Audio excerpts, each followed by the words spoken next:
Today, 24 years ago, in 2001, I got up to work like any other day and went to the airport. I started my day with the airlines with a briefing, as usual, and then went out to work my flight at gate A13 in Atlanta, Georgia. I was a primary gate agent working a flight to Greensboro, South Carolina. I noticed people gathering around the TVs across the hall.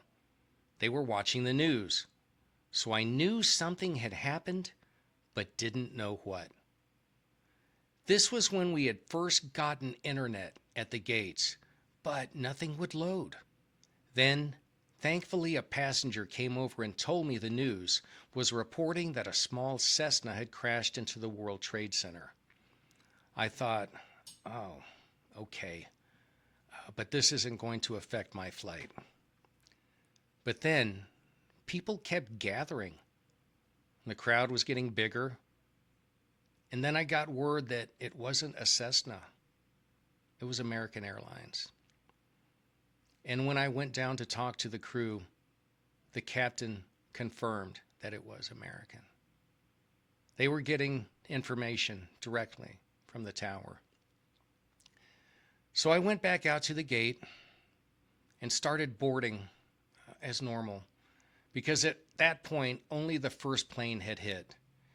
And while we were boarding, the second one hit. And it wasn't long after that one of my coworkers came running down the concourse yelling, "Everything's canceled! Everything's canceled! Get everybody off the planes! Close the doors! Pull the jetways back! There's no hotel vouchers, no meal vouchers, no taxis, no amenities."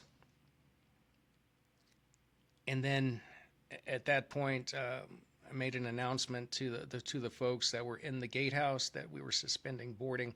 I'd come back with some more information as soon as I had it. So I went down onto the plane and made the announcement.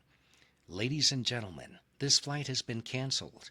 Please collect your belongings and exit the aircraft. I'll give you more information as it comes."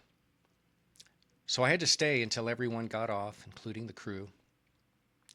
Then I closed and locked the door, pulled the jetway back, and shut it all down. And then went back out to the gate to deal with the passengers. We had maybe 40 to 60 people, what I remember, since the flight wasn't full. Some were really angry, demanding first-class upgrades, free tickets, meal vouchers, hotels, everything. They thought we had ruined their vacations. But it wasn't us. People just wanted somebody to blame. And that was the first time I saw that ugly side of humanity, right in the middle of a national tragedy. Meanwhile, the reports kept coming in. For a while there, they even said that the plane that went down in Pennsylvania was a Delta flight out of Cincinnati. And for those moments, we thought it was one of ours. And just shock and disbelief took over. While still trying to calm passengers who wouldn't listen, who couldn't understand the scope of what was happening. I remember one passenger saying, "You know what? I'm gone. I'm going to go rent a car. See ya. This isn't going to change." And he was right. And he was really smart. The people who understood teamed up, rented cars, and got out. And the others kept demanding compensation and got stuck in the airport with about 33,000 other people. And if it hadn't been for the Atlanta police coming through armed, yelling, "Get out, get out," and the overhead announcements ordering everyone to leave, we would have been there all day fighting with those folks. So everybody got pushed outside. Thousands of people stranded, connecting passengers, travelers grounded by the FAA's nationwide ground stop. Suddenly, out on the sidewalks with nowhere to go. If you've ever been to the Atlanta airport, you know it isn't easy to get around outside. You have to walk a long way to get to a hotel or hope that maybe you'll get a taxi or a cab. And they were hauling folks in every direction. It was absolute chaos. We stayed behind because we had to work.